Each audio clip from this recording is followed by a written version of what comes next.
Put your hands together one time. I want you to get together. Hello everyone. Now, if you're not up to date with UK news, for those of you in my American audience, recently, this month, the UK introduced a soft drinks industry levy, which basically means a sugar tax. And most soft drinks which contain a certain amount of sugar now have a large increase in taxation, and therefore basically cost a lot more to buy.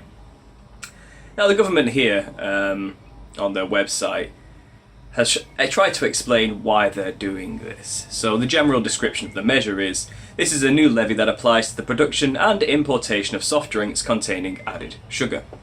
The levy will apply to producers and importers of these types of drinks. It will have a lower rate which will apply to added sugar drinks with a total sugar content of 5 grams or more per 100 millilitres, and a higher rate for drinks with 8 grams or more per 100 millilitres. It will not apply to any drink where no sugar is added. Alcoholic drinks with an alcohol by volume of up to 1.2% are included in the levy, so alcopops we'll call them. The government will make provision to exempt certain drinks that fall within this category from the levy. Sounds nice, doesn't it? Sounds useful. Like, oh, well, sugar's bad for you, sugar kills, sugar causes obesity, right? Now, it says here in the policy objective, a levy on soft drinks will contribute to the government's plans to reduce childhood obesity. By removing added sugar from soft drinks, the levy encourages producers of added sugar soft drinks to, bullet point, reformulate their product to reduce the sugar content, reduce portion sizes for added sugar drinks, and importers to import reformulated drinks with low added sugar. This is to encourage consumers of soft drinks to move to healthier choices. Oh, well, thanks government. It's good to know you have our best interests at heart. If they do this, producers and importers of added sugar soft drinks can pay less or even escape the charge altogether.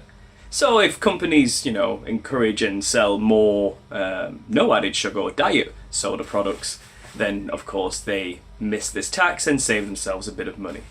Oh, it's, so far, seems good, seems nice, seems lovely, seems like they have our best interests at heart. It's all about the health of our children, of course. Now he goes on to here to explain the background to the measure. It was introduced in August 2016, and December, believe it was December the 5th, 2016 when the proposal was put forward, and it's just been implemented in April this year.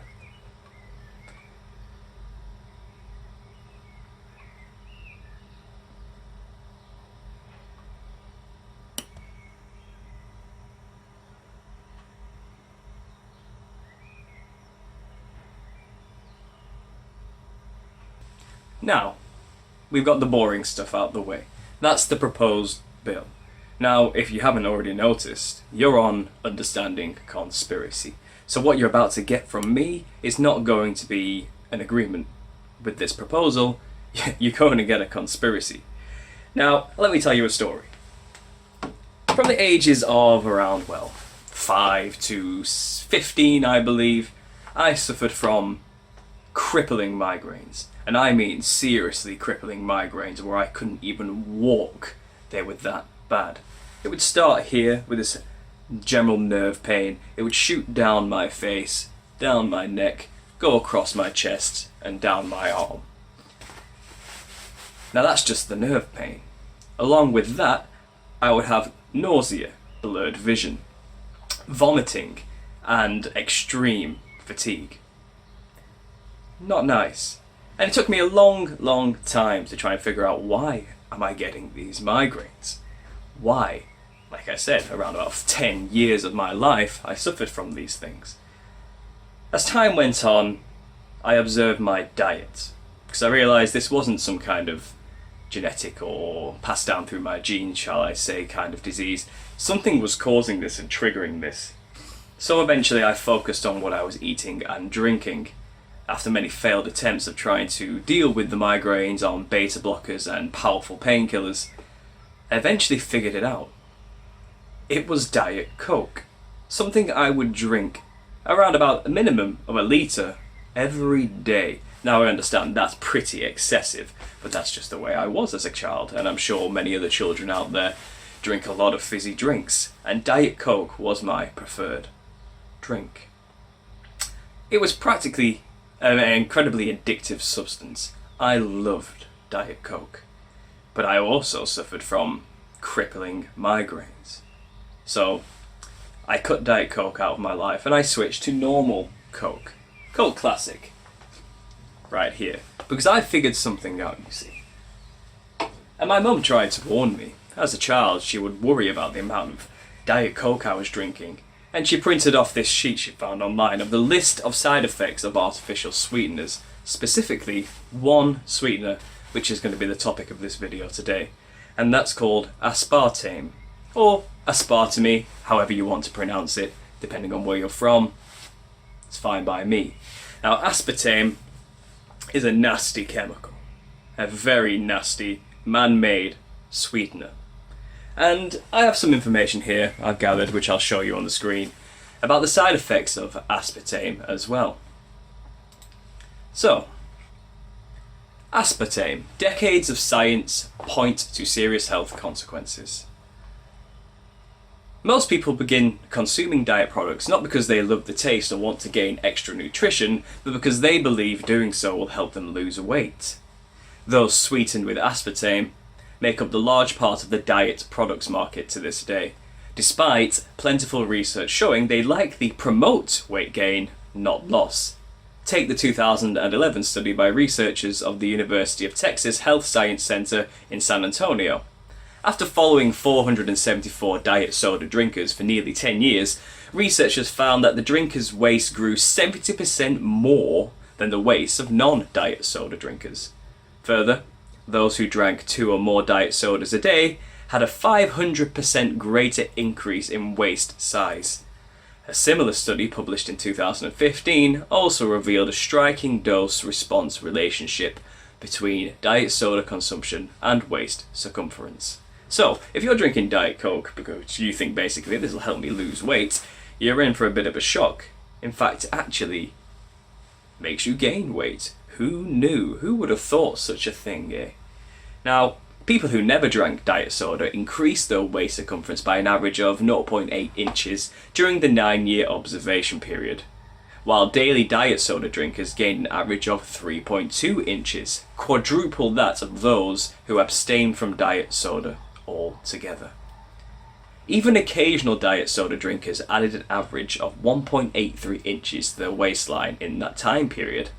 The link between aspartame and the most used artificial sweetener worldwide and weight gain, obesity and other health problems is so strong that some are now calling it one of the greatest consumer frauds of all time. Artificial sweeteners disrupt your metabolic response. Part of the problem with artificial sweeteners is that the sweet taste they provide, in many cases hundreds of times sweeter tasting than sugar, does not match up with the energy or calories the food provides.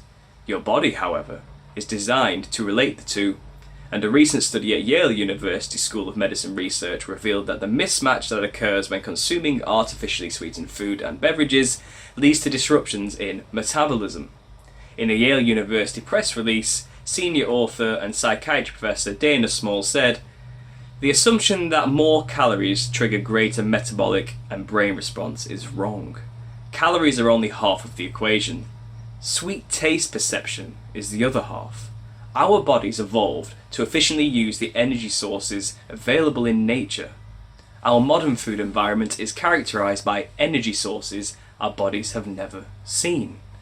So the sweeteners today are something our bodies have never really had to deal with before, and when we taste something sweet, our body acts accordingly as though it's going to receive the calories it assumes it will get from the sweet tasting food, but those calories never turn up.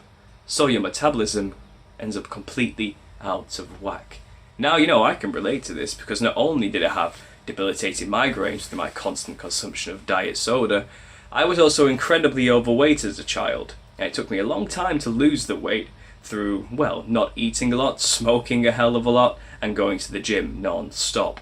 But eventually I got the weight off, and it seems to have stayed off. Now I've removed diet products completely from my diet. Now there's much more in this that can be said, but let's try and find a bullet point list of all the other nasty side effects that can be caused by aspartame. So, here we go. There are over 92 different health side effects associated with aspartame consumption. It seems surreal, but true. How can one chemical create such chaos? The aspartame dissolves in solution and can therefore travel through the body and deposit within any tissue.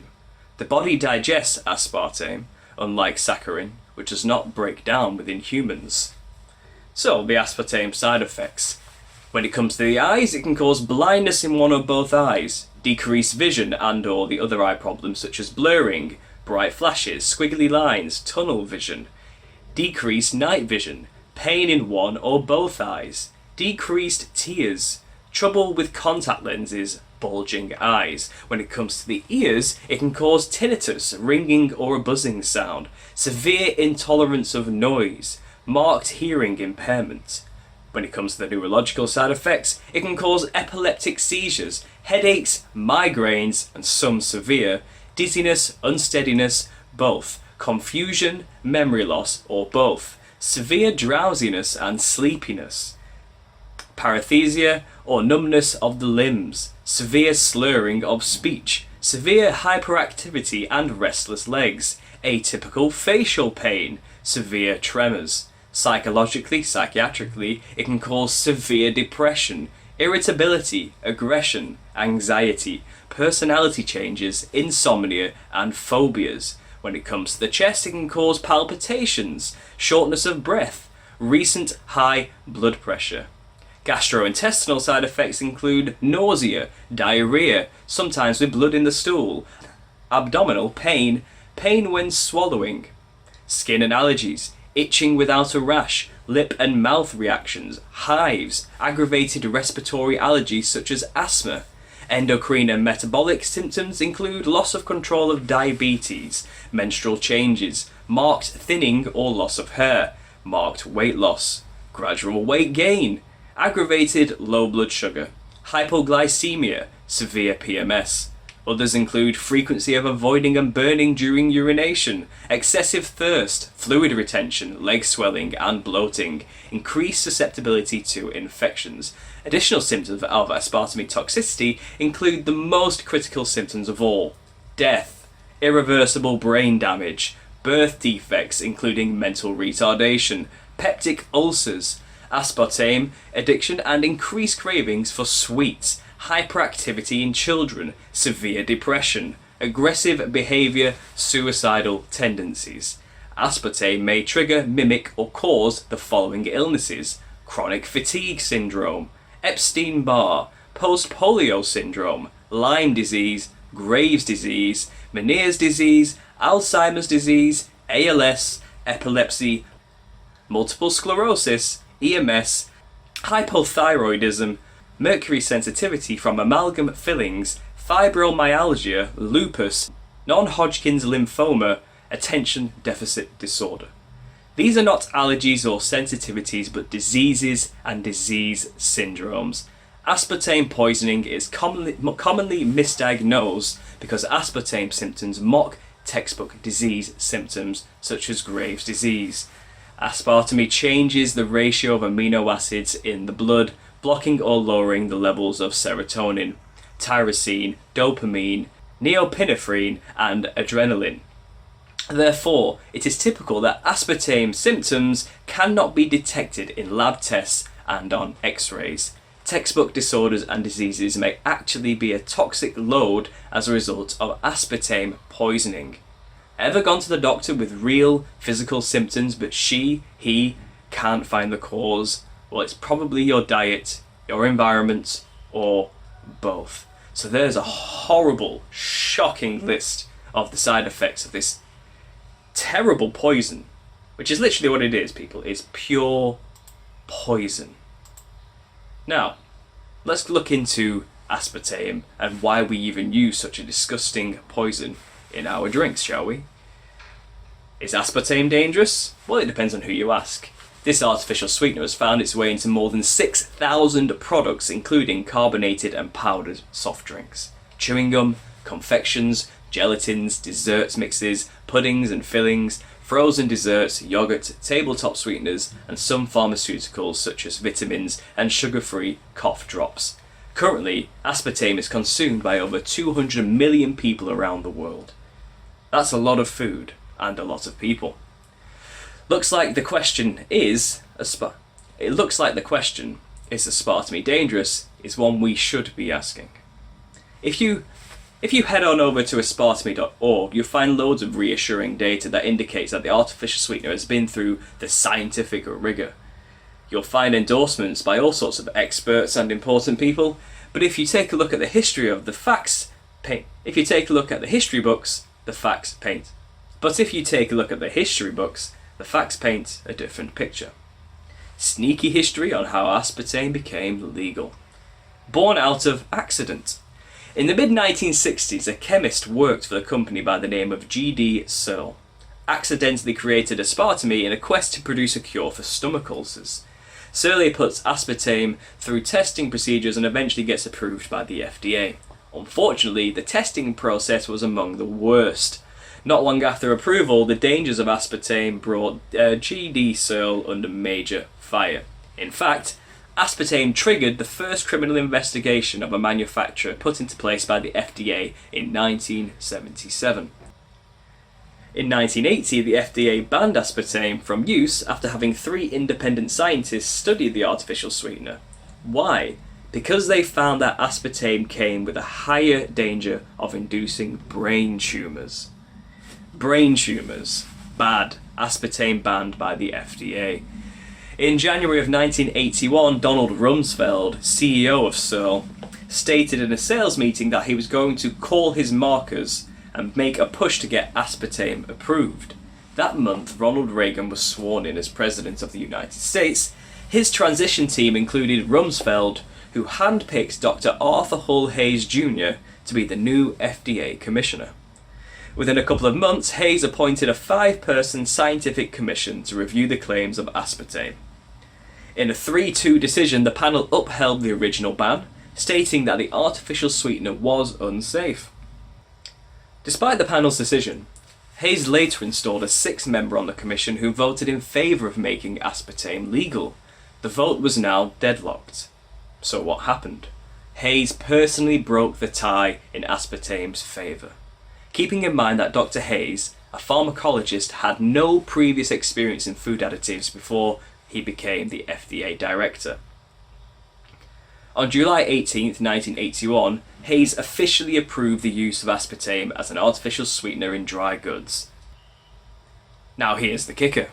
In 1983, Hayes later left his post at the FDA amid accusations he was accepting corporate gifts for political favours. But, just before leaving office in scandal, Hayes approved the use of aspartame in beverages. The icing on the cake? In 1985, Searle was absorbed by Monsanto. Donald Rumsfeld reportedly received a $12 million bonus, and the sad tale of fake food and experimentation on the human race continued onwards. So, is aspartame dangerous? Aspartame accounts for over 75% of the adverse reactions to food additives reported to the FDA. Here are just some of the different documented symptoms listed in the report as being caused by aspartame. Headaches, migraines, dizziness, seizures, nausea, numbness, muscle spasms, weight gain, rashes, depression, fatigue, irritability, insomnia, vision problems, heart palpitations, breathing difficulties, anxiety attacks, slurred speech, loss of taste, vertigo, and joint pain. And I could go on. The side effects of aspartame are not disputed. I am a personal victim of the side effects of aspartame. That point now being made, let's go back to this proposed sugar ban by our UK government. In fact, the Sun newspaper made a report about such a problem and how... Well, let's read on. Bottled it. Sainsbury's sparks outrage by ditching regular Coca-Cola bottles from its lunchtime meal deal. Supermarket bosses said 500ml bottles of Diet Coke and Coke Zero Sugar would still be included in the meal deal. The decision to drop the drink from the £3 meals has been blamed on price rises following the new sugar tax. Supermarket bosses said 500ml bottles of Diet Coke and Coke Zero will still be included in the meal deals. Shoppers since have argued Sainsbury's should have put the price of the meal deals up instead of making the drink out of the deal. Some said it inconvenienced people who don't want to drink Coke, made with sweeteners instead of sugar. On Twitter, Gary Yates said, "The issue is I don't want Coke Zero or Diet due to the chemical artificial sweeteners. There is no freedom of choice because of the sugar tax, which means lost revenue to Sainsbury's, as I will go elsewhere for my lunch."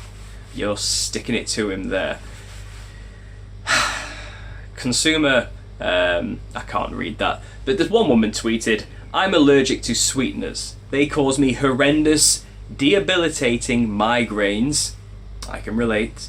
"I wouldn't mind paying 50p more for the meal deal for a full fat Coke. As it stands, the same food costs around £2 more." The spokesman for the retailer tweeted that following the introduction of the sugar tax, the price of Coca-Cola has risen. The spokeswoman told Grocer magazine it was unable to offer it as a part of our meal deal. She said customers could still buy 250ml cans of classic Coke, sandwich and snack under £3, less than the price of the meal deal. So there's another point. This is affecting people in ways which are quite subtle and not really being discussed. It's encouraging more and more people to not spend more money on full fat products, products that use sugar, in order to replace their choice with pure poison that will dumb them down and kill them. I don't believe this sugar tax imposed on us by the government has anything at all to do with the health of the children. This is about two things. It's about money and it's about poisoning the population. It's plain and simple. You would have to be literally retarded to not know the adverse side effects of diet products on human health. Something tells me our governments do know full well what they're doing with this tax. So, if you're going out there and you're buying Diet Coke on the regular because you think it's going to help you lose weight, it isn't. It's going to make you gain weight. If you want to lose weight, you need to stop eating as much as you do and exercise more. Burn off more calories than you take in. It's very simple math, people. Switching to a diet product, it's not the soda making you fat. Come on, let's be honest, it will change nothing. I don't want people out there poisoning themselves with aspartame. If you have to drink fizzy drinks and soda, and I'm not judging you, I enjoy the odd fizzy drink here and there too, then just stick to the relatively natural sugar-based drinks. Just drink normal Coke. I'm going to leave it there, people. I think I presented a good case to show you right now that the government doesn't care about your health. It wants to poison you and basically kill you with this new decision to increase the amount of money people have to spend on fizzy drinks. Think of the impact this may have on low-income families out there who will naturally make the change because they'll believe the lie that, well, it'll save me money and it's healthy for the kids. Just use your brains, people. Thank you and God bless. Look, here's the thing about Diet Coke. It's delicious. It makes me feel good. Life is short. If you want to live in a yurt, yurt it up. If you want to run a marathon, I mean, that sounds super hard, but okay. I mean, just do you, whatever that is. And if you're in the mood for a Diet Coke, have a Diet Coke. Diet Coke, because I can. Put your hands together one time. I want you to get together. I want you to get together.